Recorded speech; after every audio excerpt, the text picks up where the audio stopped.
Hey, what's good YouTube? Anti-Ami back with another video about Queen City.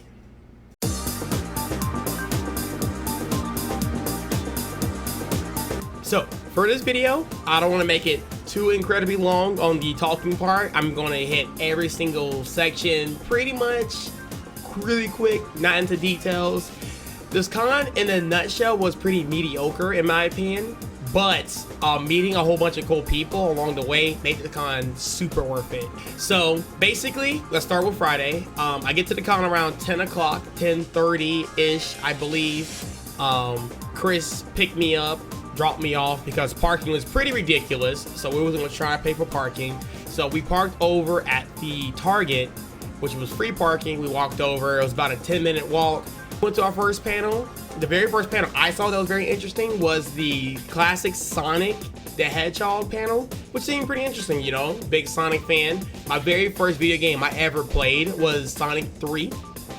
So I was like, yeah, sounds like a pretty cool panel to go to, right? So I go there and it was a knockout of the park. It was very good. The guy that ran the panel knew his stuff.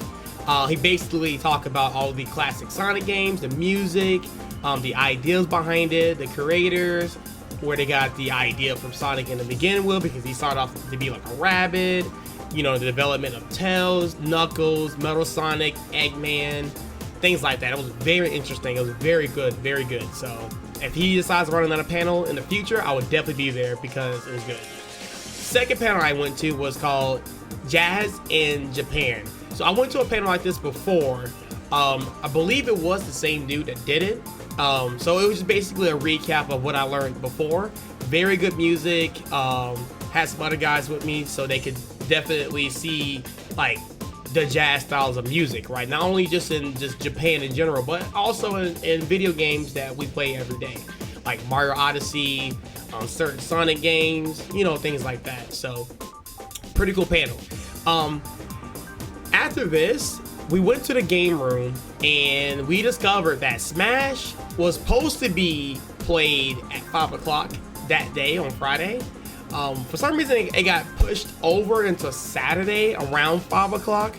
So it was like, okay, cool. So I have some more buffer time. So I sat down, hung out. I think I went to the dealer's room, bought some stuff, which I will show off at the end of this talk.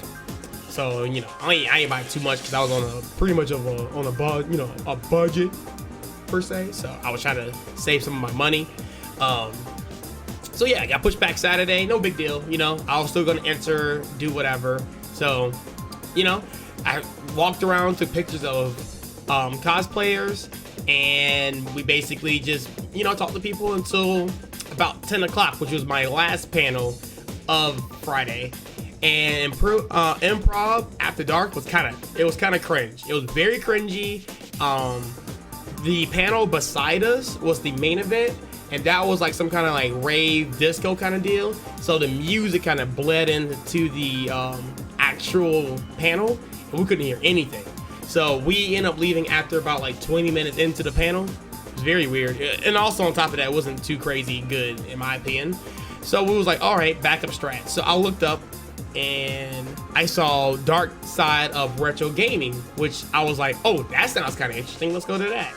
So we walk into that room and we legit got KO'd by BO. It was hot, very bad smelling, and also the panel was kind of also yikes. So it was just kind of a really bad plan B, but it is what it is.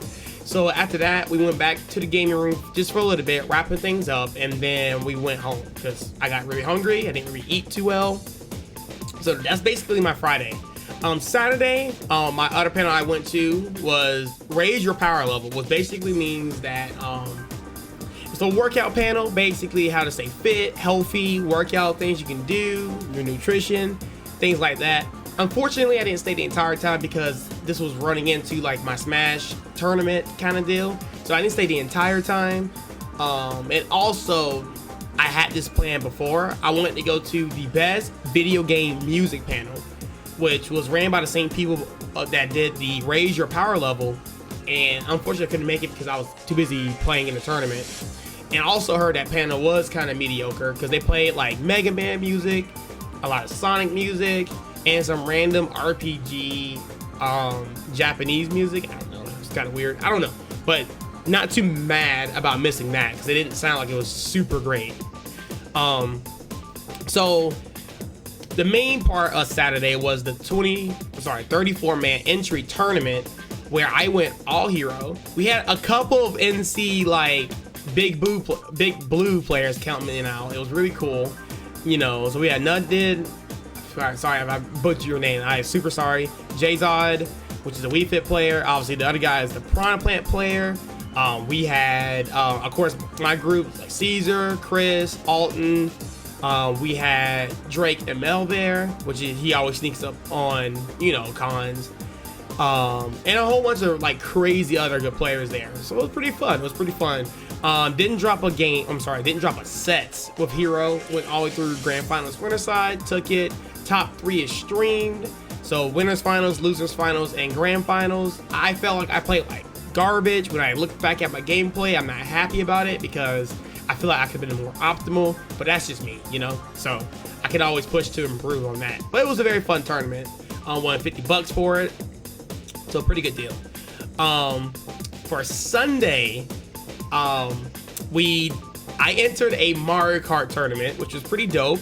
Love the rules. The rules are really good. Finally, we get a 150cc tournament, which makes me, yes, it's good. It was ran really well. Got second place, lost to Caesar, that got first place. But the cool thing is, overall, if you add up all the points, I got the most points out of the group, but I didn't perform very well in the very last round, which obviously it's a one cup. Whoever has the most points, move on to the next round. So basically, my last round, I got, I think, 49 points, and Caesar got like 53 points or something. So yeah, it was like a race difference, but yeah, he clutched it out, did really well, and he got his $25. I believe that was the prize for Mario Kart 8. So really cool tournament. And also, I really wanted to go to that Zelda panel. Couldn't really make it out to it because the Mario Kart kind of took it up, right? Because it was pretty long, you know. We had 2 setups for it, so it kind of took some time, but still, it was great. We ran into some really cool people, and we later on came, you know, kind of clicked, you know, exchange, you know, social medias and stuff like that, and then we were gonna stay in contact, which is pretty cool. All right, so the very last part, I want to go ahead and show off some art here real quick. So let me go ahead and show you guys some of the art. I only bought 4 prints, and that was it pretty much. So picked up some art. I'm not a big anime guy, so I don't really know like their exact names or their exact anime, but I'm pretty sure this is Dragon Mage or Dragon something. I don't remember. I'm so bad with this. Also Dawn. For some reason, I've been like loving like Pokemon trainers lately, you know, like Dawn, May, like people like that. So I was like, yo, this is a really sick picture. So I got that. And then on the backside, I got Rosa because, you know, Rosa's always waifu. Really cool. It was a sick art style. Of course, I got the dragon here, and then I got Bowsette. So, yep, that's it for the art. That's all I pretty much bought. I had a budget, so I didn't want to go too crazy on print. So that's all it is. All right, guys. Well, thank you guys for listening, and I'll catch you guys in the next video. And I got some pictures to show you guys. So let's roll the pictures.